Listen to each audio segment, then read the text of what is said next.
Welcome to Not So Quiet on the Western Front, the podcast where we lift the lid, bust the myths and explore the incredible history of the First World War. I'm Dan Hill, a military historian and battlefield guide specialising in the history of the war on the Western Front. And I'm Dr. Spencer Jones, author and senior lecturer in war studies at the University of Wolverhampton. In this episode, we will explore the infamous 1916 Battle of the Somme, looking at the controversies, the cost, and the consequences of this battle. Hello again, Dan. It's great to be on the podcast with you again today. And today we're going to be discussing, of course, the Battle of the Somme. Certainly the bloodiest single battle the British Army fights on the Western Front, and quite possibly its most controversial as well. I think I should say for the listeners' benefit that this is not going to be a full-blown account of the Battle of the Somme. It's just too big a battle to cover in an hour or so's podcast. In fact, the great British historian A.J.B.P. Taylor once wrote in his book, The Illustrated History of the First World War, that the war had become too big for generals and politicians by 1916, and I've made a case in my own book, At All Costs, the British Army on the Western Front, that the Battle of the Somme is almost too big for historians. Of course, it's an absolutely huge conflict, and it's often knowing not so much where to start, but where to finish when we analyse it. Yeah, it's going to be quite a mammoth task actually to cover the Battle of the Somme in an hour, and as you say, probably folly to even try it. So by picking out those key bits, it's going to be really interesting. And I suppose that brings us to the first point to make, and that refers to what you're talking about, which is, where do you end? And actually, we should maybe try and figure that out in terms of the battle as well, because the dates of the Battle of the Somme, it's pretty clear that it opens on the 1st of July 1916, although if we're talking about artillery bombardment, actually it opens a week earlier. And it ends roughly, or officially, on the 18th of November 1916, although probably there's a better argument to say it probably ends really around the 13th of November with the actions around the River Ancre.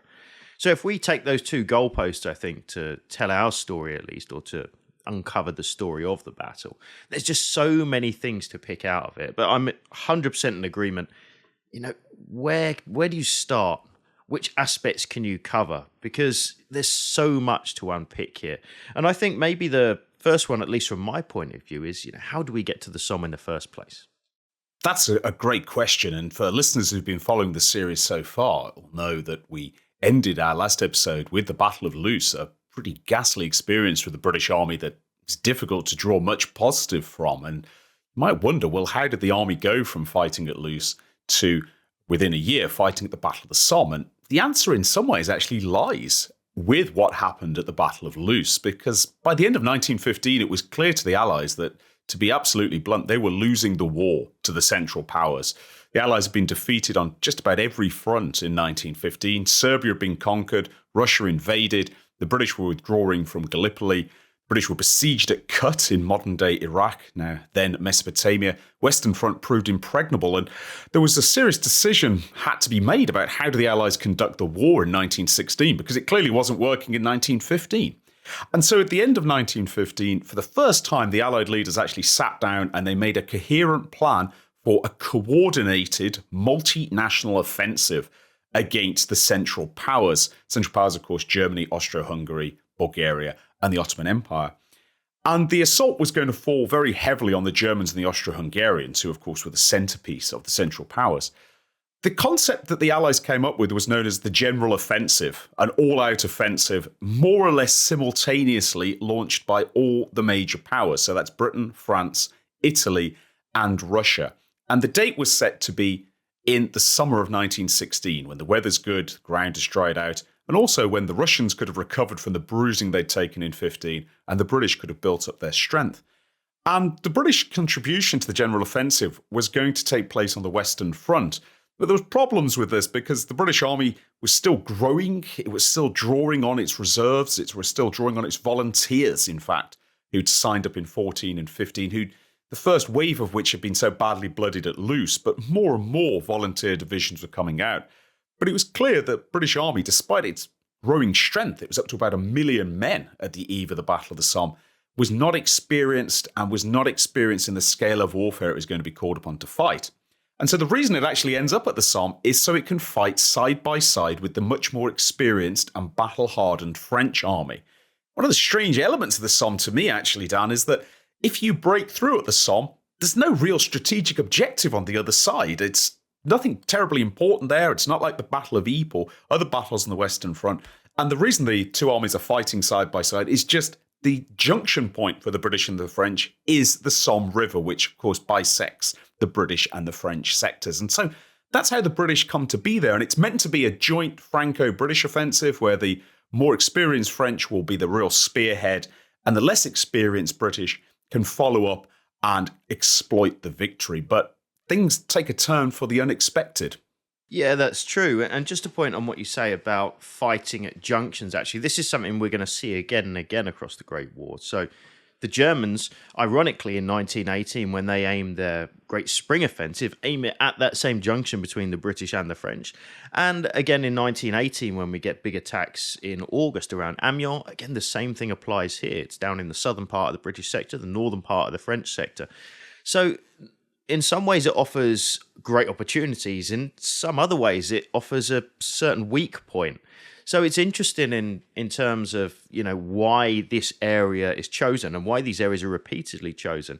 But as you say, the key to the Battle of the Somme here is really the fact that the Germans haven't read the script in early 1916.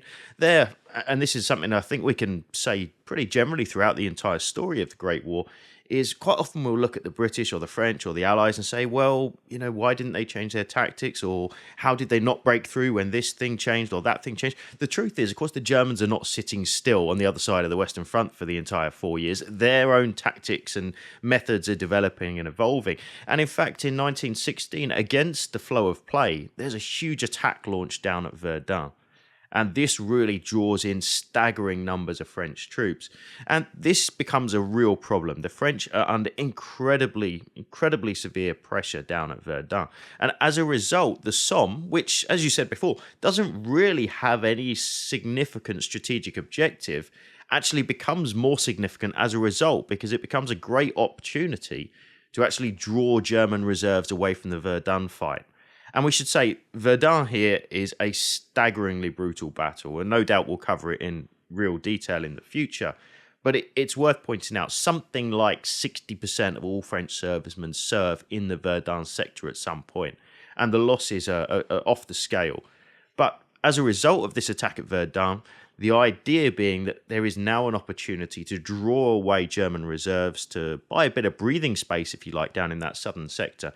The Somme takes on a slightly different meaning, albeit, as you said, there is actually plans in the works prior to the Verdun offensive. This is absolutely true, and it's a twofold change for the way the British approach the Battle of the Somme, because on one hand, there is a pressing need, and this is definitely perceived in British circles, to really put in a major effort. The French are fighting for their lives at Verdun. It's drawing in huge numbers of French troops in a ghastly battle that just goes on, beginning in February 1916 and carrying on more or less the entire year. It's the longest battle of the First World War, if you measure it in that sense. So there's a need to support the French, but there's also a temptation about that this may give the British an opportunity, because the Germans too are being drawn into that battle at Verdun.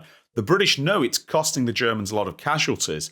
British also know that in June 16, the Russians launched their offensive, the Brusilov offensive in what is now Ukraine, which deals a huge blow to the Austro-Hungarians, draws in more German troops into that sector. And so for British High Command, Verdun is both a threat, but it's also an opportunity, because the Germans are being worn out, they're being bled, they're being ground down, and perhaps the BEF now is in a position to hit a much weakened German force at the Somme and actually break through and just maybe end the Western Front and restore a war of movement. Well, that is an interesting objective. I think, as we get into this story, whether it was ever achievable or not is going to be, I think, a broader question that maybe we can touch on in this episode. But there's a bit of a numbers game we can discuss here as well, Spence, I think. And that's really settles out to the bigger picture of the Western Front as a whole.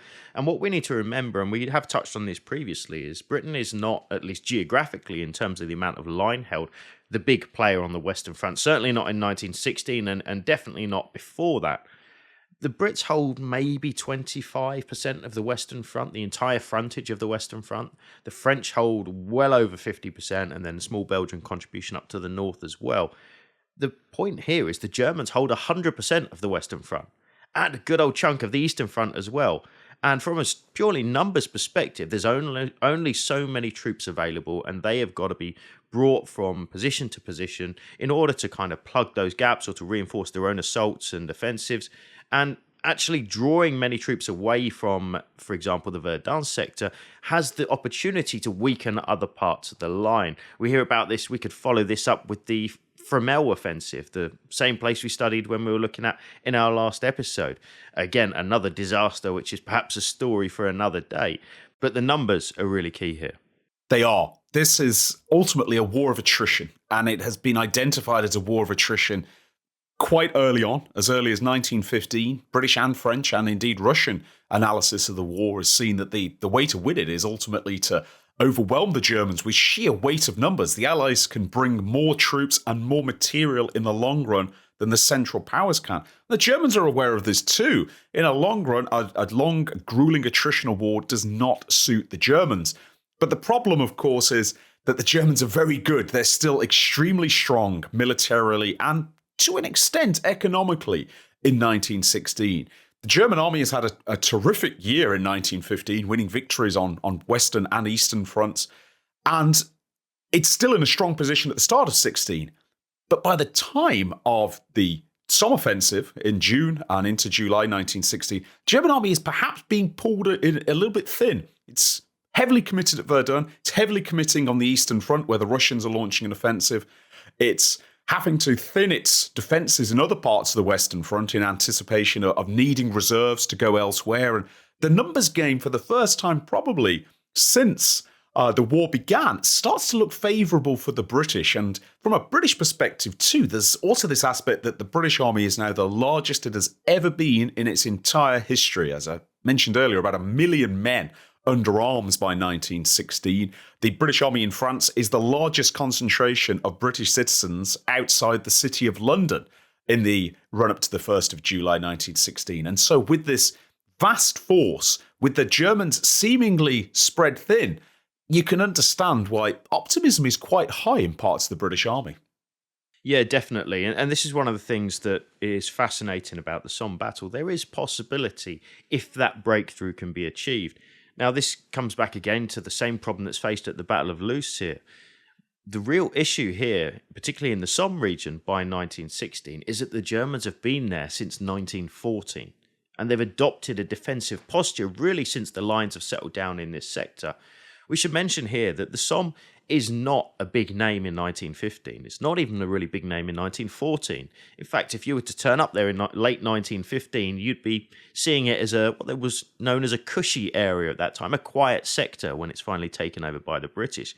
The name, of course, changes, and the association we have in it is really from 1916.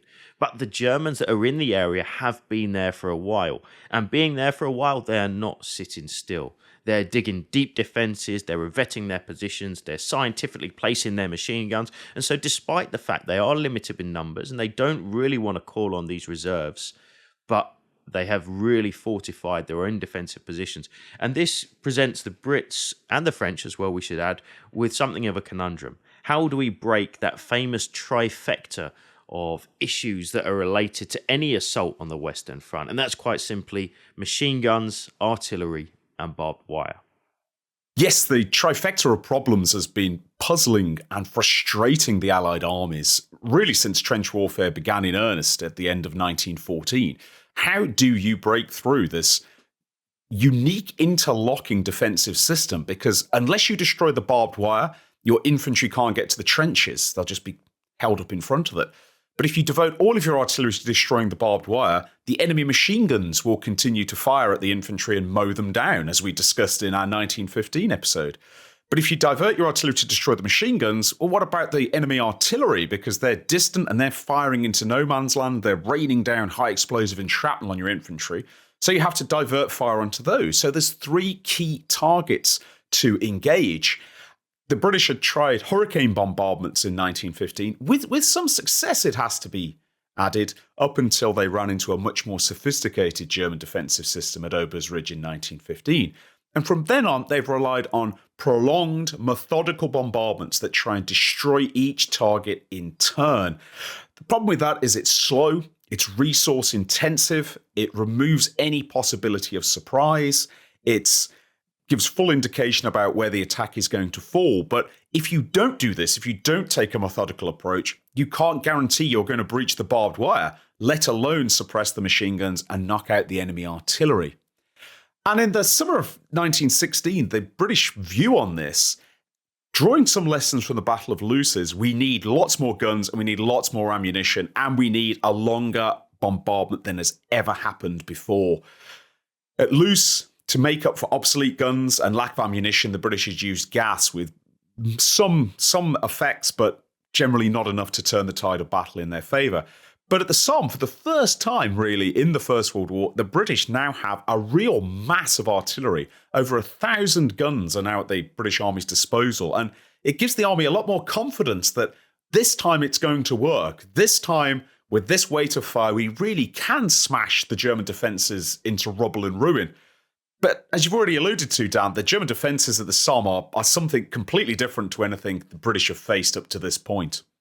Yeah, and I think this really underpins the entire story, at least of the opening day of the Battle of the Somme. And let's just, if we think back and you don't even need to look at this from a military history or historian's perspective, I think, in this sense, to understand why what happens. It's pretty logical that if you've got a couple of guys in a trench and they're there for a couple of years, they're going to really significantly improve it.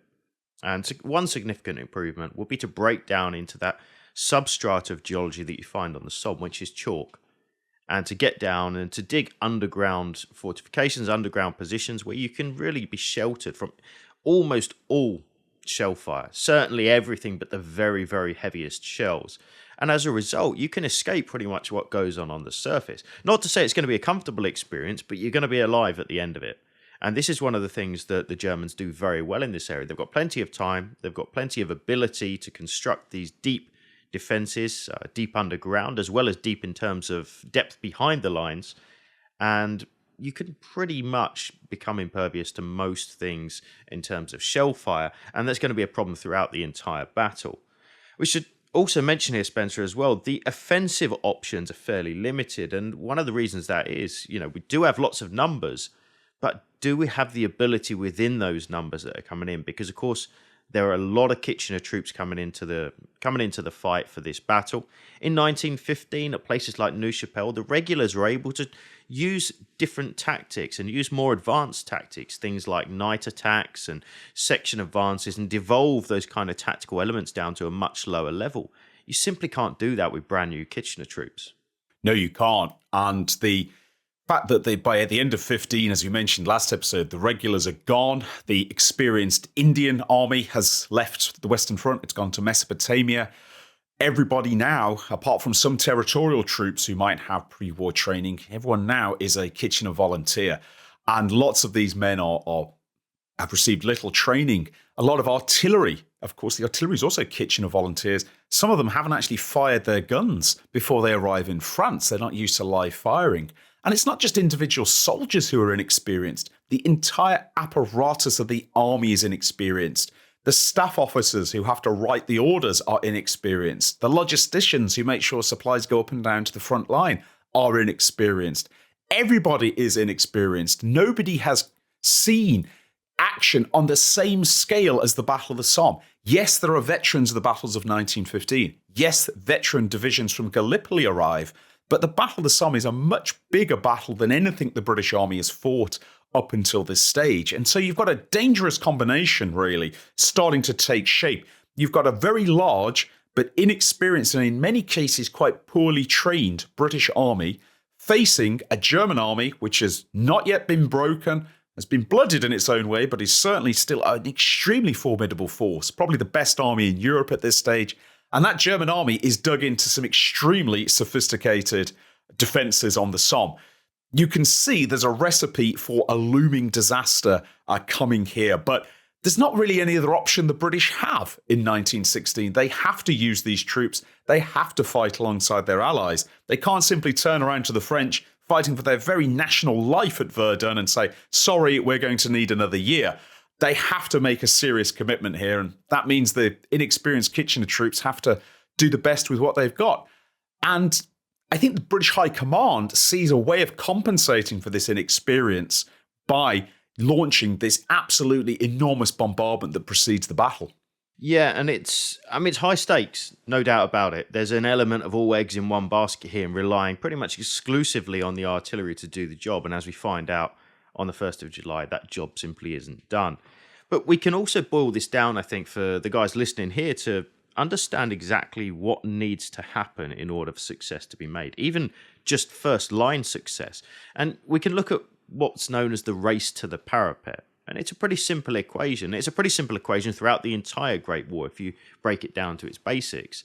And it's quite simply, can I get my guys over the top, across no man's land, and into the enemy's frontline trench before they realise what's happening, react to what's happening, and start firing their machine guns?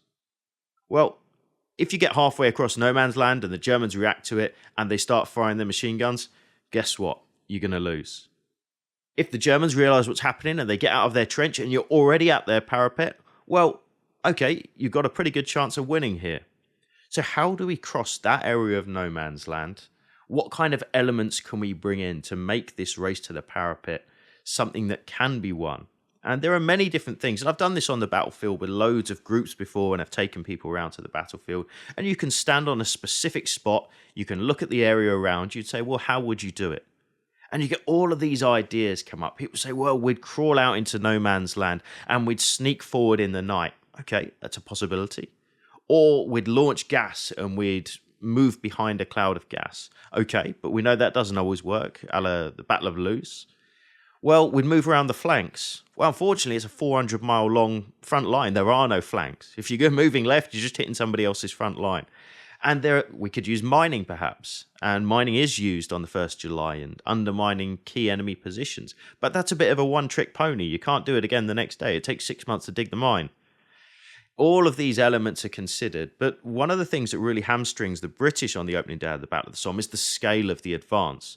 Because we're not talking about 1,000 guys going over a 300-yard stretch of no man's land in an isolated incident. It's actually hundreds of battalions going over side by side that need to maintain cohesion, hit the enemy front line at the same time. And it's over a 12-mile front. We're talking 120,000 guys going over the top on the opening day. And that, Spence, is a real head-scratcher. It really is. The British Army has never launched an offensive on this scale before. It dwarfs the Battle of Loos. It's about double the frontage of the Battle of Loos. Battle of Loos frontage about 6 miles.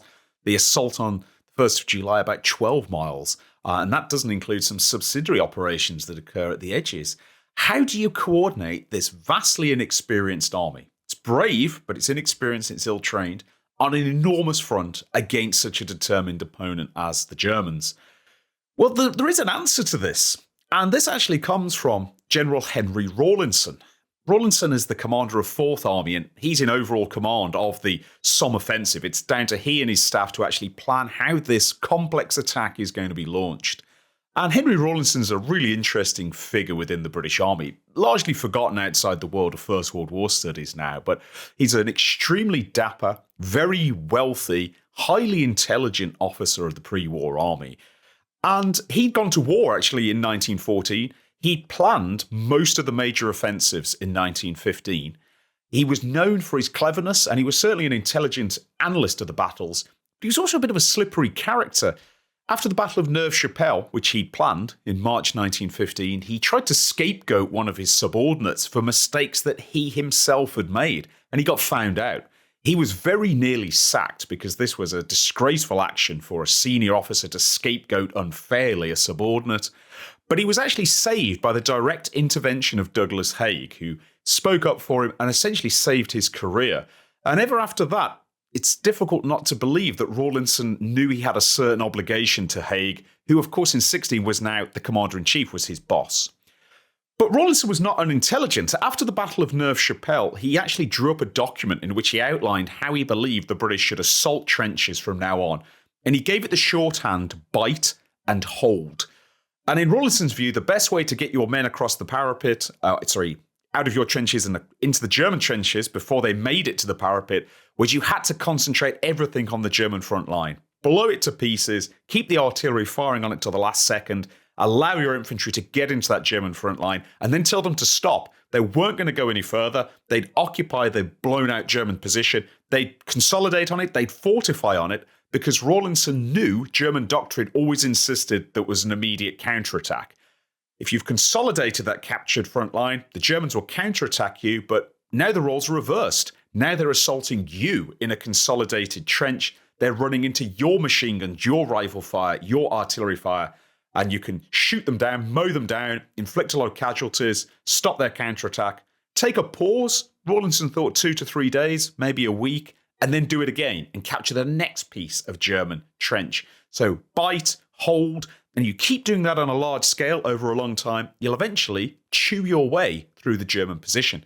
And that's the type of offensive that Rollinson proposed for the Battle of the Somme. He thought it took advantage of the British artillery numbers. He thought it compensated for inexperience. He thought it would work because he knew the Somme was a tough defensive position. But his boss, Douglas Haig, well, he had different ideas.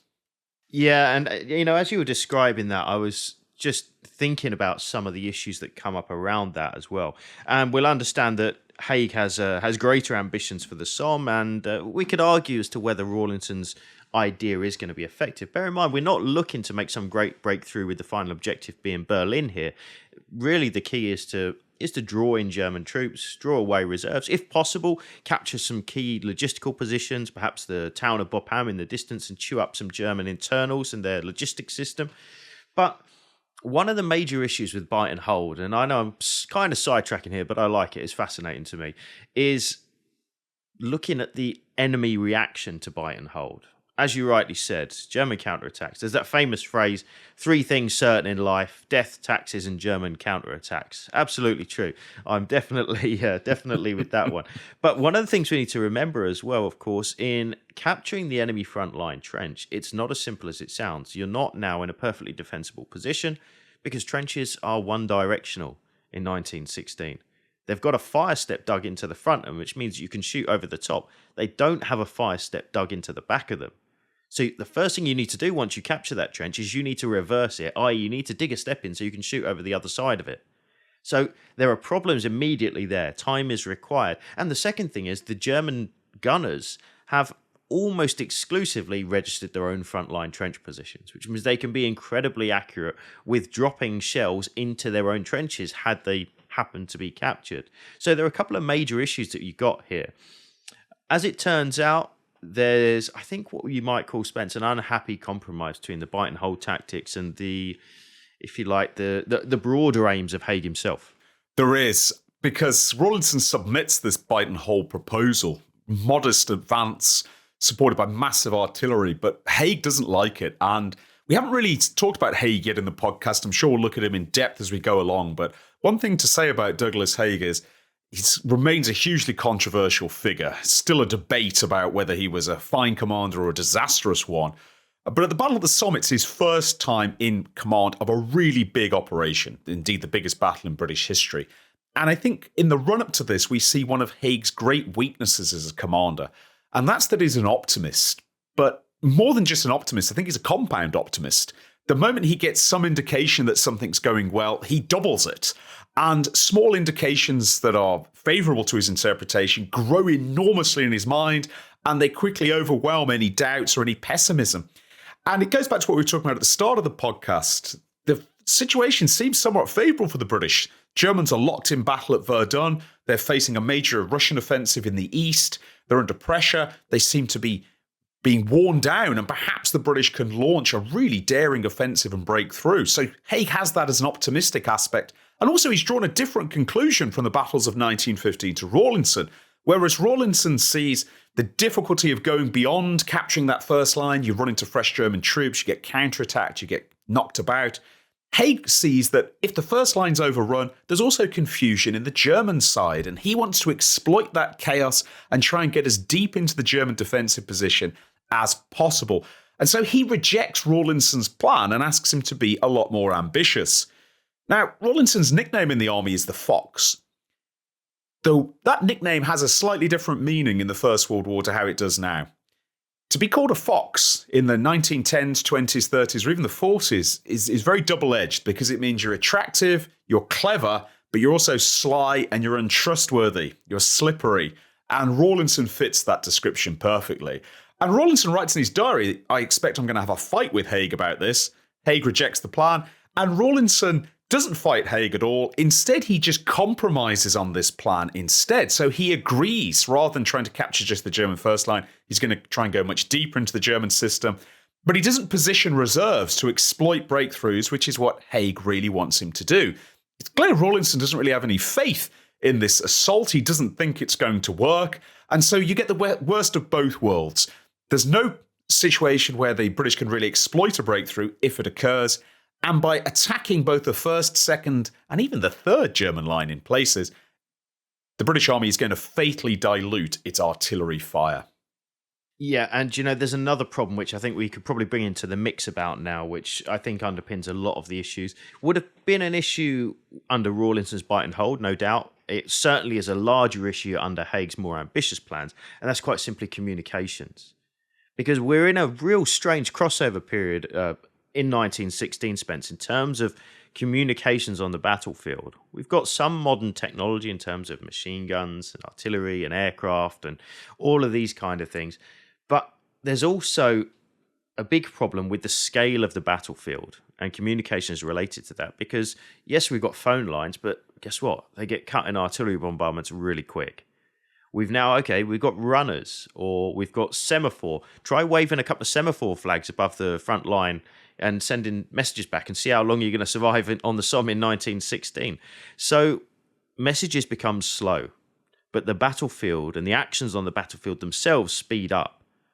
And there's a real clash of ideas here, in effect, to the point where, at least from an artillery perspective, once you set that plan before the battle, there's not really much chance to do anything other than follow the plan. You can't call it back and change your mind halfway through the action. No, that's very true. There's no real possibility of what we would now call reactive fire from artillery. So engaging surprise targets that suddenly appear, because there's so little opportunity to communicate with the artillery park. The British are experimenting quite successfully, actually, with communication aircraft that can fly over the battlefield, see what's going on, and send signals back to the Royal Artillery. But the technology is really crude. A wireless kit that goes into an observation aircraft, really bulky, makes the aircraft slow, vulnerable to enemy fighters. And it's only one way. The operator can communicate with the artillery battery, but only through Morse code. There's no voice-to-voice communication from an aircraft until 1918.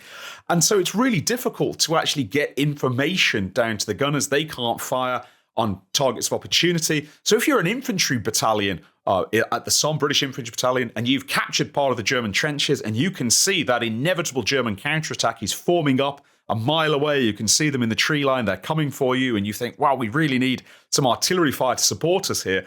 Really difficult to actually summon that artillery fire. How do you do it? Your telephone lines are cut.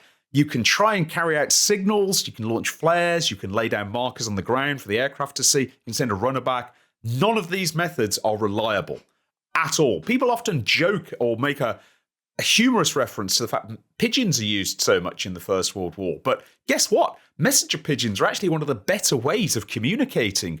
Very small. You don't just release one, you release several carrying the message in case some get killed or get lost. They're quick, and they will fly to their designated location and carry that message. It's not actually a bad idea in the context of 16, but it also conveys that the technological solution for communications just hasn't arrived yet, and it won't really arrive until the very end of the First World War. So the troops in 1916 are going to be on their own, really, once they come out of their trenches and advance. And so, as you say, Dan, the plan has to be rigid because there's no ability to put flexibility into it. Yeah, it's fascinating, and communications generally is a fascinating story, and I think it's one of the key changes that we find by 1918 in the British Army, and actually allows for far more complex battles to be undertaken.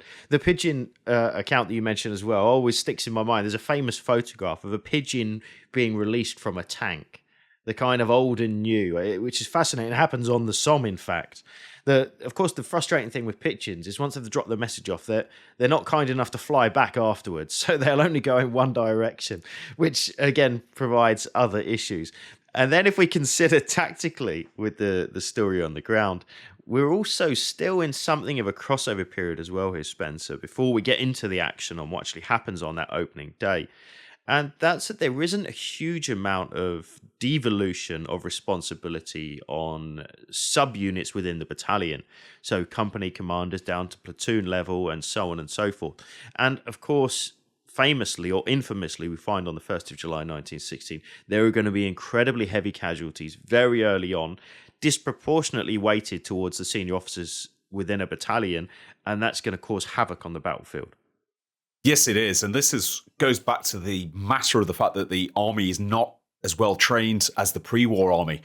Prior to the First World War, the British Army had a very well-considered tactical doctrine rooted in its training manual, Field Service Regulations, or FSR. British had used that manual and variations of it through both the First and the Second World War. And in that manual, it really makes the key point that the man on the spot, the officer in charge, has the final say on how they're going to conduct operations. And it encourages this problem-solving approach. Use your initiative, use your experience, use your tactical skills to solve problems that are immediately in front of you. And that's all fine for an army that's highly trained, like the Army of 1914.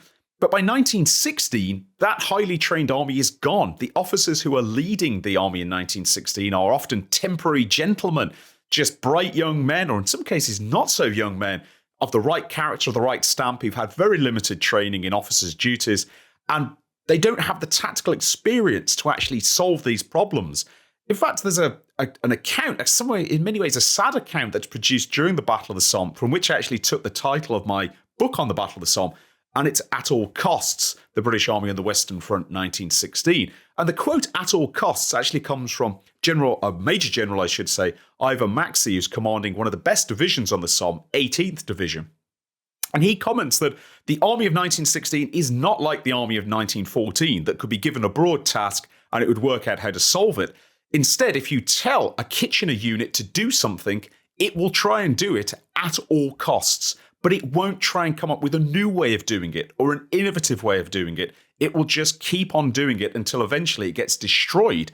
The combination of bravery and inexperience is dangerous for these units. And you see this in the way the officers conduct themselves. They lead by example. There's no doubt about their courage and determination.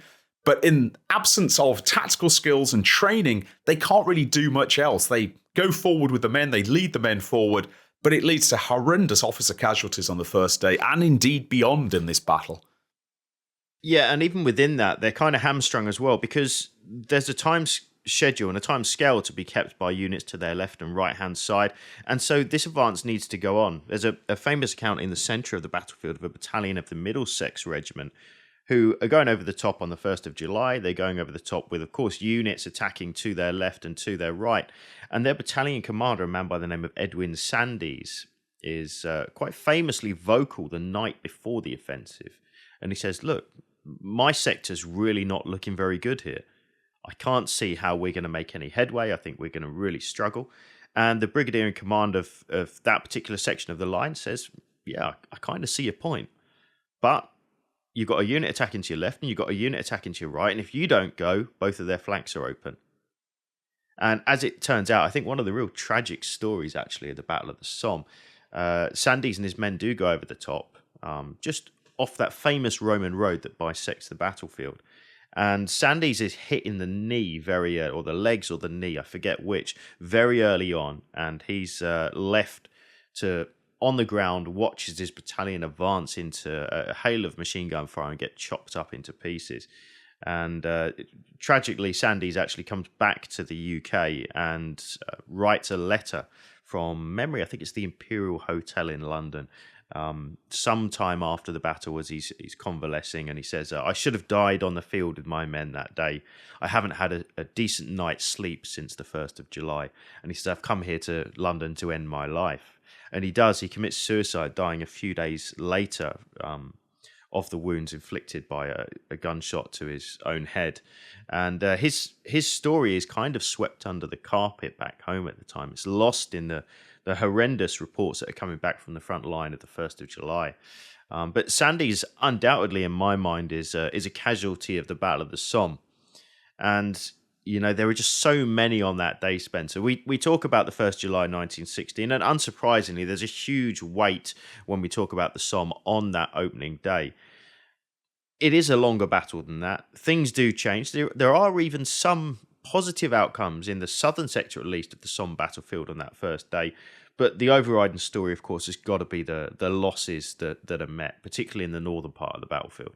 It really does. There's simply no way, no getting around this, no ignoring this. The 1st of July is the bloodiest single day in the history of the British Army, with just shy of 60,000 casualties in total, of whom about a third are killed. It's a staggering loss. And what makes it even more staggering is that the army has gone into this battle with some confidence, as we've been making clear in this podcast. The assault has been preceded by the largest artillery bombardment in British history. The largest British army in history is now going to attack. And this is a unique army. It's made up of volunteers, men from all classes of society, different lifestyles, mingling with one another in a way that's never been seen before in British history. There's an optimism about this army, a unique courage. We could say a naivety about it. And as the army leaves its trenches on the 1st of July, a beautiful summer's day, the 1st of July, gorgeous weather, and heads into no man's land, into this inferno, there's a sense that an old world dies on this day because the volunteers of this stamp can never be replaced. The British have actually introduced conscription at the start of 1916. As these volunteers fall, they are an irreplaceable asset. They perish trying to win a battle that ultimately is going to go very much against them on the 1st of July. And this lends a special weight of tragedy to it. And even the British official history, multi-volume history produced after the war, often and somewhat unfairly in some ways condemned as being an extremely dry read that everybody needs to consult and nobody needs to read. Even its volume on the 1st of July is absolutely weighted with poetic language and conveys this really powerful image of these volunteers emerging from their trenches on the 1st of July, filled with confidence, nerves, yes, but also a confidence that this is the big push, it's going to work. And of course, they're swept away on almost every sector in which they attack. Courage alone is not enough. And that unique army, and it is a unique army in the 1st of July, is blooded so badly that it will never be quite the same again. And it's impossible not to escape not just the battlefield incidents and the battlefield carnage that's seen, but also, as you've really poignantly put, the personal and localized tragedies that these represent. 60,000 people is a lot of people, and every single one of them who falls is a volunteer. It's just a real human tragedy on the 1st of July, and it's difficult to extract many positives from a British perspective. Yeah, it really is. And I wonder, seeing as we're describing that infamous opening day, it's worth understanding exactly what goes wrong on that day. Because, we all know that things do go wrong. Perhaps less people know that not everything goes wrong.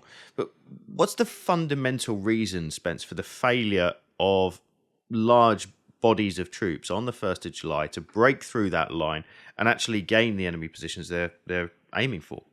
It goes back to something you were talking about a little earlier, Dan, and that's this idea of a race to the parapet. The Germans have been sheltering on almost every sector of the front in deep dugouts carved into the chalk. She said, not very pleasant in there. It's dark, the ground shakes, air's stuffy. There's a fear that you might be entombed in there if your tunnels collapse. But it protects you from this bombardment. So though the bombardment has damaged trenches, it's chopped up barbed wire, it's blown up buildings, hasn't actually killed or wounded that many German defenders. And then linked to the idea we've been discussing about the strict timetable of the 1st of July, there's no opportunity for reactive fire. As the British assault begins, the British bombardment lifts off the German trenches and it moves on to its next line. It does that to avoid friendly fire. The artillery isn't considered good enough or accurate enough to fire shells close to the advancing British infantry. But that lifting of the artillery bombardment is the signal to the Germans in their bunkers, in their dugouts. The attack is coming.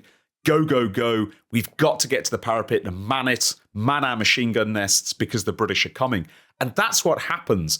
On almost every sector of front, the Germans get out of their bunkers and reach the parapet before the British have time to cross no man's land. And what you were describing so succinctly earlier happens. The British are caught out in the open by Germans with machine guns and rifles. German artillery opens up to add to the carnage. And the British infantry have got nowhere to go. Yeah, it's a brutal and tragic opening day, of course. There are many nuances, and no doubt we'll get into this when we cover the Somme in more detail in the future, with certain units creeping out into no man's land ahead of time, other units going out in light fighting order, particularly the 36th Ulster Division, and bursting onto the German positions. There are isolated areas of success, and particularly in the south, there's British success as well. The one thing we should point out, and this is classic British historians, I think you and I probably both fall into this trap, is we totally overlook the French contribution on the southern part of the Somme, not only on the opening day, but really for the entire war. Actually, the French achieved some pretty remarkable success down in the southern sector of the Somme battlefield on that opening day, largely thanks to their excellent artillery practice and particularly a very, very good artillery piece that they use. That's absolutely right. So down on the southern sector, French artillery, which is more experienced, it's more battle-hardened, it's used to really fighting these German defences. It's two iconic French guns in operation in that southern sector. One is the 75, which is a 75mm gun. Iconic French artillery piece. It's a field gun. It's about comparable to a British 18-pounder or a German 77mm. It can fire incredibly fast. It's got the most sophisticated recoil system in the world at the time. Other armies try and copy it. Nobody matches it. The 75 will still be being used way into the 1960s and 70s in some armies. Gives you some idea about it. And it can lay down an absolute storm of shrapnel that the French call the squall. Just this absolute hail of shells that keep the Germans' heads completely down. And allied to this is some really devastating French heavy mortars. And these heavy mortars, they're about 220mm in terms of caliber. Huge guns. They're antiquated. They're almost 50 years old. They've been designed to besiege the fortresses of the 1870s. They've been brought out of mothballs. But what they do is they throw an enormous shell in a vertical trajectory. So they fly up and then they plunge straight down. And if you're in a trench and one of those enormous French mortars lands a shell in there, you won't be there much longer. It will simply annihilate you and everyone around you. And the use of these mortars, the British have some French artillery firing in support of them in the south, including several batteries actually of these mortars, is completely devastating. It really can smash the German trenches. And the British don't have anything equivalent to it. The British do have heavy artillery, certainly, and quite a lot of it, but they don't have these enormous annihilating mortars that the French have. Yeah, it's a really interesting topic to cover, and mortars, of course, really fall out of favour pre-war and then come strongly back into it and develop and still in use today.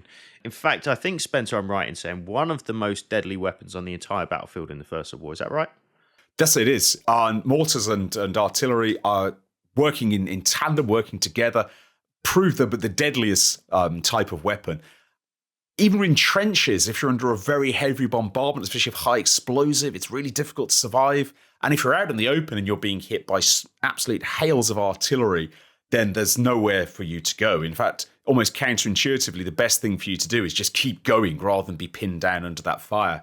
And that actually makes me think it's worth mentioning that compared to 1915, where the British identify enemy machine guns as the main threat, Battle of the Somme sees a change. It actually becomes artillery which is the main threat. German bombardments onto British and indeed French positions are devastating. There's a vicious artillery duel between the Allies and the Germans to try and knock each other's guns out. And the area just gets so swept with shrapnel and high explosive that all you can do is dig and keep your head down. And so the Battle of the Somme is really an intense artillery duel. And that sets the stage really for all the battles of the First World War to come. And in fact, on the 1st of July as well, it's not just German machine guns and rifles that are mowing down the British in no man's land. Of course, it's also German artillery, pre-registered, as you say, into no man's land, firing these huge shrapnel barrages which plunge down onto the infantry, and they've got nowhere to go. It's difficult for them to advance forward. Germans are shooting at you from there. But if you stay still, if you get pinned down by a machine gun, German artillery will mow you down too. Yeah, and that really brings us on to the next, I think, big question. And, imagine being a senior British commander now on the 2nd of July or the 3rd of July, having understood exactly what's gone on the opening day here and trying to figure out, well, how do we do something different? Senior commanders, they're not stupid. They know that nothing changes if nothing changes. Something new needs to be tried. And this is one of the things that's leveled, and I think unfairly, at a lot of senior British commanders in the First World War. I think if you ask somebody on the street, wouldn't be long before you hear somebody say, well, they did the same thing over and over again. Not true. Not true on the Somme, as we find out as early as the 14th of July. That's absolutely true. The army has to learn very quickly. It's had a shattering blow in many respects on the 1st of July, and the army's shocked. It's really shocked from the ground level right up to high command. And in fact, this is one of the areas where British high command's often criticised, because Douglas Haig writes some ill-advised and really callous comments in his personal diary, but blaming the failure of the attack on a lack of courage from troops and so on and so forth. If we're being really kind to Haig, that's partially because the British Army can't understand initially what has completely gone wrong. Remember the spirit of optimism. There's a real belief they're going to break through. It's completely failed, except in parts of the southern sector alongside the French. And the British High Command is floundering around saying, well, what's happened? And there's a possibility that Haig genuinely believes the reason it's failed is some troops just haven't moved. That's the only explanation. But on the other hand, he doesn't revise his opinions. He doesn't correct himself once he realizes that, in fact, these troops he's saying didn't attack have actually been massacred. They've perished in no man's land. And so Haig's callousness in this respect is difficult to excuse. But what we can say is Haig does react in command sense, because he shifts the axis of the entire battle. Not an easy thing. And says, okay, we've had no success in the north. We've had very limited success in the centre. But we have had success in the south alongside the French. And he shifts his reserves down to the south and says, okay, we're going to exploit this and we're going to try and batter our way through. And the army does it. Despite the fact the French complain about it, they don't want them to do this. The Germans are a bit surprised by it. They don't expect the British to be able to move so quickly down to that sector. But so it happens. And it leads to a new series of battles as the British start to batter their way through not just the German first line, because in the southern sector, a large portion of that's captured, start attacking the second line and start attacking fortified positions, fortified woods and fortified villages that lie in this ground. And methods start to change a lot. Just a fortnight after the disaster of the 1st of July, the British launch a new offensive down in that southern sector at a place called Byzantine Ridge. And when we look at this battle, Dan, it's like night and day compared to the offensive on the 1st of July. Yeah, and there's a huge amount to cover about the Byzantine Ridge offensive, but there's one little aspect that always sticks in my mind, and I think it's maybe indicative of how things change based on experience, and it's the use of something called the Chinese attack. It's simple, it's almost juvenile in a sense, but it's a great example of how things change on the battlefield. And it's the idea here is to fake an assault. So if you imagine on the 1st of July, the guns have moved off. They're on the front line, on the front line, on the front line. Then they move to the second, the support or reserve position. What's the German reaction? Of course, it's to come rushing out of their positions and man the parapet. Well, okay, the Brits are aware of this. So on the 14th of July, what they'll do is they'll get their lads in the front lines, fix bayonets, wave them above the trench a little bit. They'll keep the guns on the front line. They'll shift them onto the second line positions. The Germans react as expected. So what do? Well, they bring the artillery back on the front line again. And they cause a number of casualties that way. And 10 minutes later, you do the same thing. And another 10 minutes later, you do the same thing.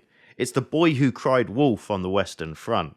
And then eventually, on the 6th or 7th attempt, that's when you go. These small little things that just give that edge, I think, are really fascinating to draw out. There's so many we can cover, no doubt will in the future. But that one really sticks in my mind as a good example of adapting to what you've learned a couple of weeks before and trying to overcome. This is very true, because the British have to overcome, because they have to continue the battle. And this is something I think is sometimes forgotten. Sometimes you see discussions or discourse about this battle and say, well, the British just kept attacking even though they'd had a disaster on the 1st of July. Well, the reason for that is the British are committed to an allied war against the Germans. We've already discussed the idea of a general offensive, everyone attacking at once. Just because the British have had an awful opening day on the 1st of July The French are still fighting at Verdun. The Russians are still fighting on the Eastern Front. The Italians are still fighting in the Alps. You can't simply turn around to your allies and say, well, bad luck, we've had a horrible start, we're stopping the battle. Britain is committed to this battle. It has to continue fighting. It can't stop. And in some ways, I'd argue the 2nd of July is, in a strategic sense, leaving aside the human tragedy of the 1st of July, in a strategic sense, the 2nd of July is one of the most important days of the war, because the British Army, blooded and battered as it is, keeps on fighting. And that's a powerful message to the German army too. The Germans know they've inflicted a real hammering to the British on the 1st of July. But then what's this? Well, the battle just continues. The British aren't going to stop.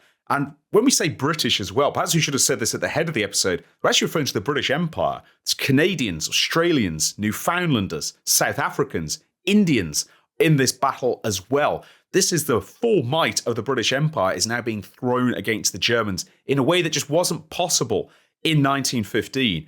And so the army has to keep fighting, and as a result, it has to keep adapting, as you say. And adapt it does. And not just tactically too, although this is this brutal learning curve for the BEF, improvements do occur. Byzantine Ridge 2 weeks after the 1st of July is a clear success for the British. Fighting as it goes on looks less and less like the 1st of July. And one of the reasons for that is that the British are bringing a huge weight of material and machines to this battlefield, and they're locking the Germans in what the Germans refer to as the material Schlacht, the battle of equipment. And you mentioned before that great picture of a pigeon coming out of a tank, the old and the new side by side. But the Battle of the Somme, is it really the first industrial battle the British Army fights? Well, that's a great question. And talking of battles, and this is, of course, a war-wide one that doesn't stretch only to the Western Front. In fact, it's probably the one that the Allies can genuinely claim they outright win, and perhaps with war-winning consequences. Yes, there is a huge amount of opportunity presented. And this is one of those things that we see throughout history, actually. Warfare creates opportunity for advancement, whether it's technical, whether it's technological, whether it's medical. We see this all of the time.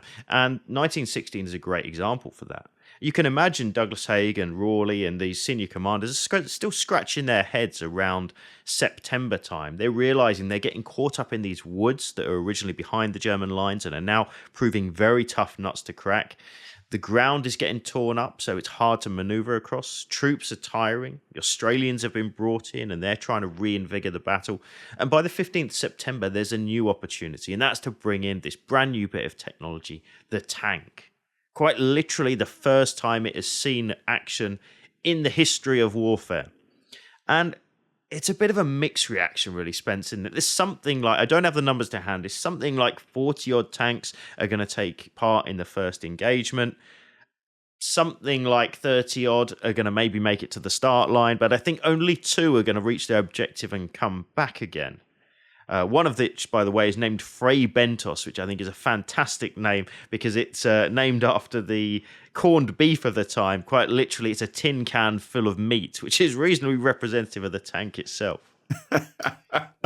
It's a really good point, and I'm sure we will discuss tanks and armoured warfare in detail in a subsequent episode, but it's indicative of 2 things. This industrialization of war, new machines, new materials, complete innovation. No one's seen a tank in action ever before the 15th of September. But it's also an indication that the British Army trying to learn.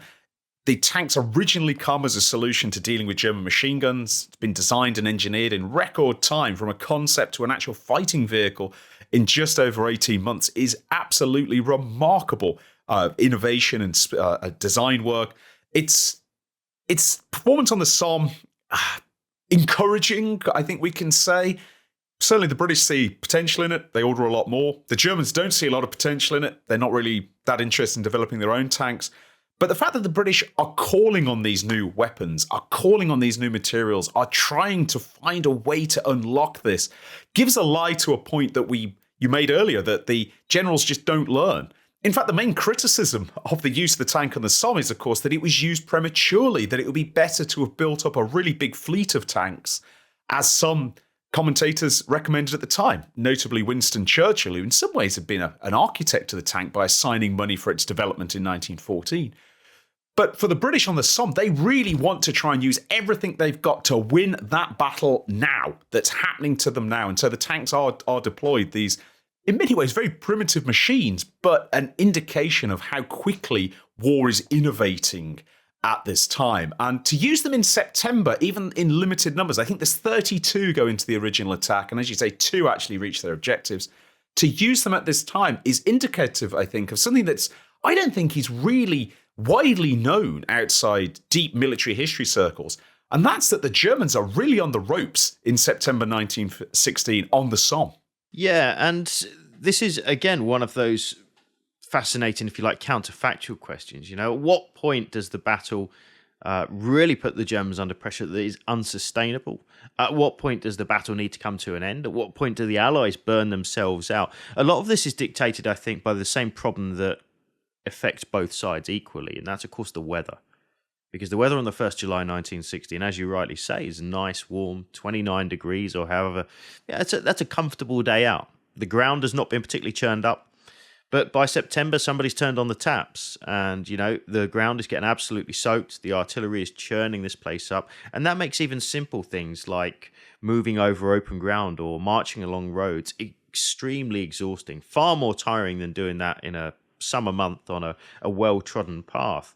So all of these things kind of play into the exhaustion that both sides are feeling.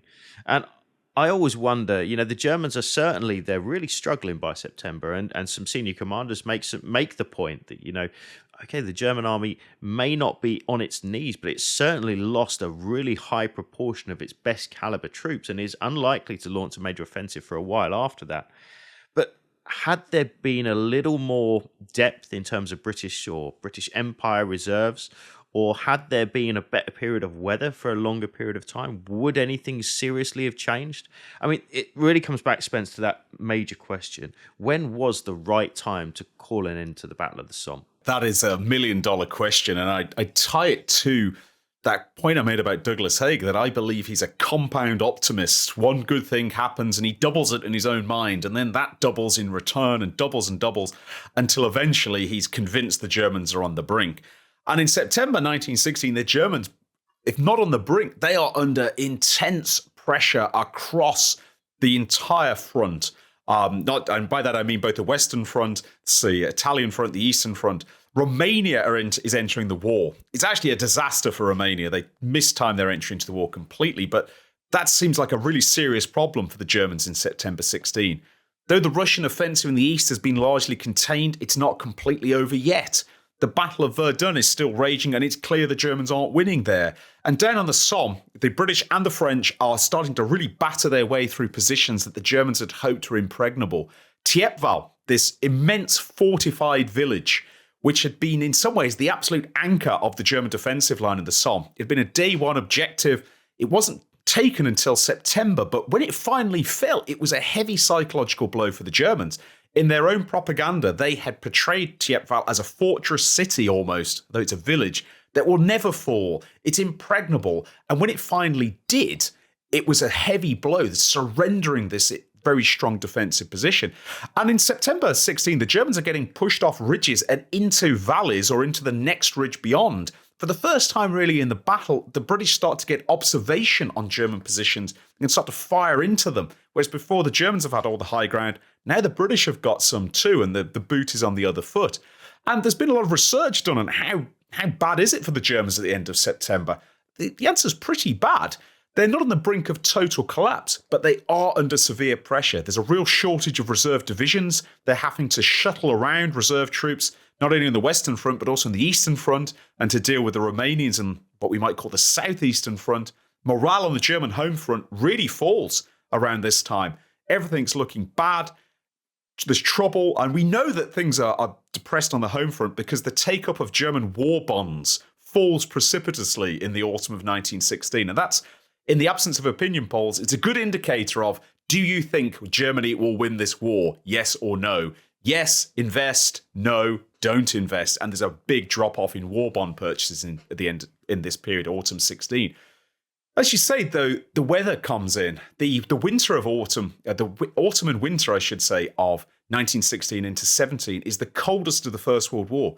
In fact, the winter of 1617 is the fourth coldest in Europe in the entire 20th century. So it's absolutely brutally cold. And that weather turns in October, starts to rain. This battlefield we've mentioned gets turned into a quagmire, can't really move forward. Awful conditions. The fighting in October is appalling. We tend to think of the Somme in terms of dust and heat. In October, it's rain and mud. And by November, that ground starts to freeze. You get snow by the middle part of November. And it's absolutely awful. And Douglas Haig has been accused of pushing on the battle far too long through October and November. But I think there's reasons why he does it. He knows the Germans are in deep trouble. He thinks he can possibly do something. And it's just in his nature to always bet on his hand, even if the cards he's carrying perhaps aren't that great. And it's difficult not to say he presses the battle on through October and November, but I think you can see why he does it. Yeah, it's really interesting, and I'm pretty certain we're not going to solve the debate today, but it's fascinating to consider.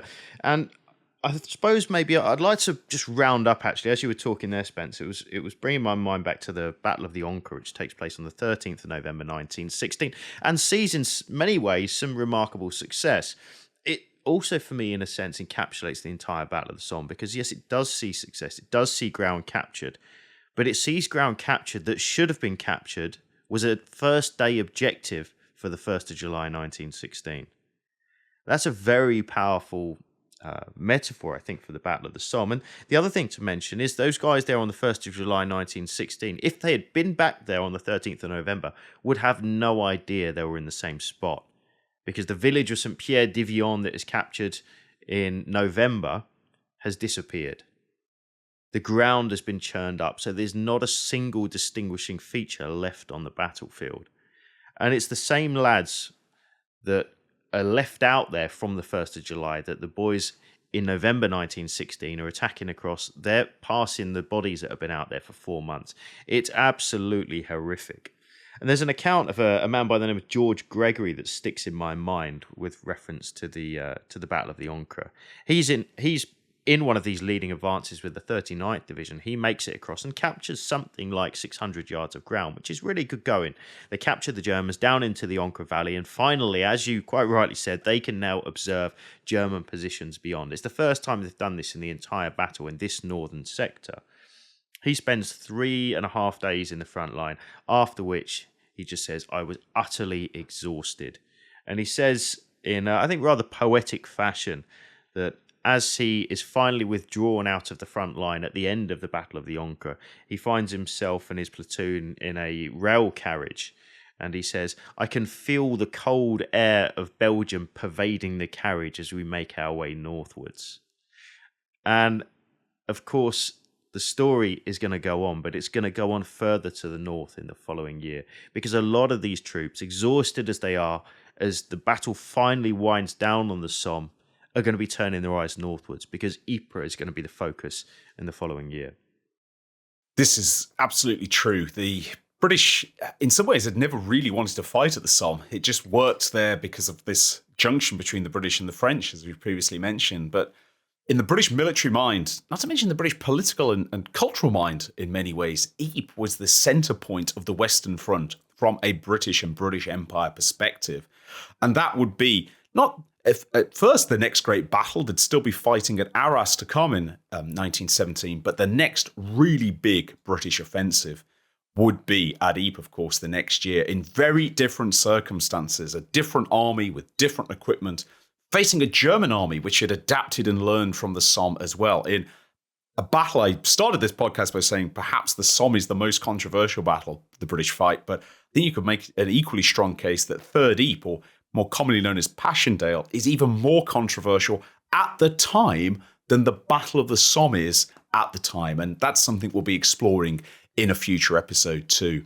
But I think that brings us on to just a point. I'd love to pin your thoughts down on this. And this is, what to you is the legacy of the Somme? Do you see the Somme as a victory, as some people have argued?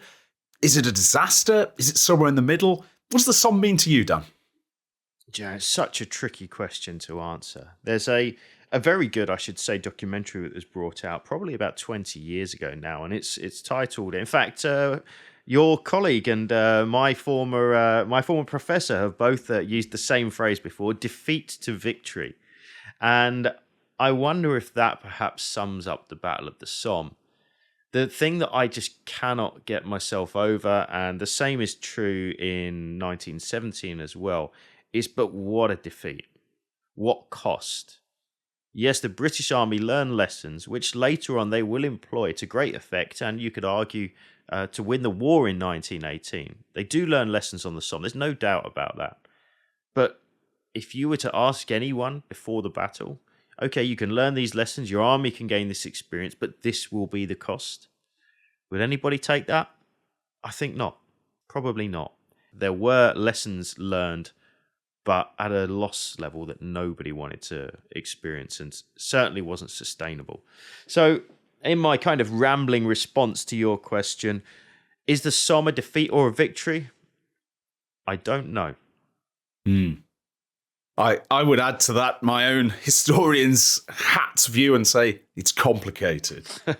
What's interesting to me is that the Allies, and when I say the Allies, I'm really talking about military high command, Douglas Haig for the British, Joseph Joffre for the French, come out of 1916 thinking, well, okay, the general offensive didn't work in the sense that it did not crack the Germans. The Germans have resisted our assault, as have to an extent the Austro-Hungarians. But it's clearly taken the initiative away from the enemy. And that it did, if you consider that compared to 1915, where the Central Powers more or less do what they want when they want, in 1916, the Central Powers are on the back foot, certainly in Europe, under the cosh of the general offensive. And it's interesting to me that at the end of 1916, the tenor of French, particularly French, less so British, but particularly French posters and postcards, propaganda, if you will, is 1916 has been very bloody, but it's the turning point of the war. We've won at Verdun.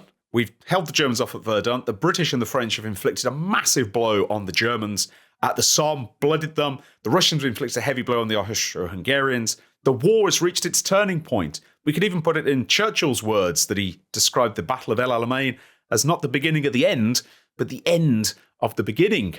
And one of the things that may seem remarkable to listeners now is that coming into 1917, one of the senior officers of the British Army, Henry Wilson, who will later rise to become Chief of the Imperial General Staff, his suggestion for 1917 is what the British and the French need to do is fight 2 battles of the Somme at once and inflict so much damage on the Germans that they won't be able to hold the front line. Because the Battle of the Somme has been very damaging for the Germans too.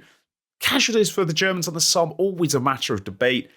Somewhere between 400,000 and 600,000 men is the ballpark figure we can give, giving a total casualties of about 1 million men on either side, about 420,000 British and British Empire soldiers, about 260,000 French, and perhaps, if we take the higher figure, about 600,000 Germans. So incredibly bloody. So at the time, military men see this as a potential victory, and the German military also sees this as a really heavy blow, one that they can't afford to take again, and it will lead to the first voluntary large-scale withdrawal on the Western Front in early 17 as the Germans fall back to a new prepared position called the Hindenburg Line to avoid having to fight the Battle of the Somme Part 2 in 17. But though the military think it's worked well, politicians in Britain and France are appalled by what has happened at the Somme. They're horrified by the cost, the casualties, and the idea that the military is just going to do it again and is saying to the politicians, well, just give us the men and the materials and we'll do this again and eventually it works.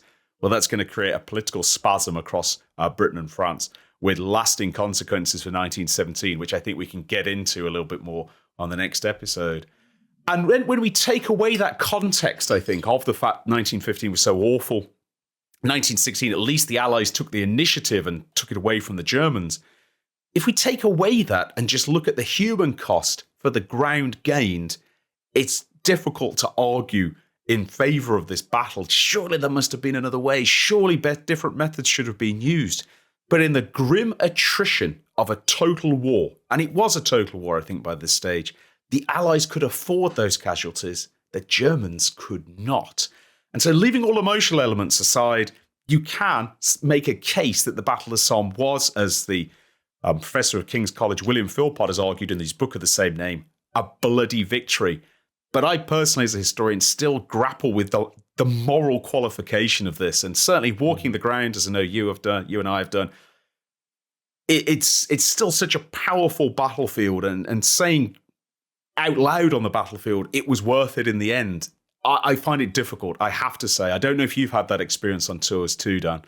Well, as you were describing that, then we said about one winning and one losing. Maybe another way to look at this is who loses the Battle of the Somme less. Maybe both lose the Battle of the Somme, but who loses it less? And the truth is that the Allies lose it less because the Germans, as you rightly say, can't sustain that kind of loss. Their reserves and their counter, if you like, of number of troops they've got available and the amount of life they've got in their army, it can't afford to lose these kind of battles. And if you fought another 10 battles of the Somme, as horrific as it would be the Germans that lose first. So, that's one interesting way to look at it. I don't think I can quite bring myself to say the Battle of the Somme is a victory. I could say perhaps we lose it less than the Germans lose it. And I think that also raises a question perhaps we can discuss in a later episode. What does a battlefield victory look like in the First World War? With this vast Western Front that is largely immobile for between 15 up until early 18, how do we define battle? How do we define victory? The armies of the time struggle with it. The language of war hasn't really caught up with the scale of war in 1914 to 18. And defining victory and defeat, even sometimes determining exactly when a battle starts, when a battle ends, which was a point we made at the start of this podcast, is difficult when you have a war of this scale with entire nations involved. Perhaps we focus too much on individual battles in a war that is being fought across all fronts. Yeah, I think a really important point to finish on there. And of course, we should say to you guys listening, we'd love to hear your thoughts on this. This isn't just a two-way conversation. Do let us know your thoughts. We certainly get things wrong. I make a regular and repeated habit of it. So do please correct us with whatever you think. It's one of those that's still going on. The conversation, no doubt, will continue. But it does bring us to the end of this week's episode, and we're really looking forward to joining you again next week. As we've alluded to a couple of times, we are going to be focusing on 1917, heading up to Belgium, to the northern sector of the Western Front, where we'll be covering the Third Battle of Ypres or Passchendaele. You've been listening to Not So Quiet on the Western Front, a Battle Guide production. If you've enjoyed this podcast, why not check out the Battle Guide YouTube channel, where we regularly release documentaries exploring some of the most famous and extraordinary episodes from throughout military history. If you'd like to support the Battle Guide team to create more content just like this, why not head over to our Patreon, where for the cost of just a cup of coffee, you can get access to full-length virtual battlefield tours, exclusive behind-the-scenes content, decide which subjects we cover in future podcasts and videos, and join a fantastic community of like-minded people. That's all this time. See you again soon. What do you think? Actually, let me restart that. I was about to ask you a really stupid question. Like, Jesus, what's wrong? Okay.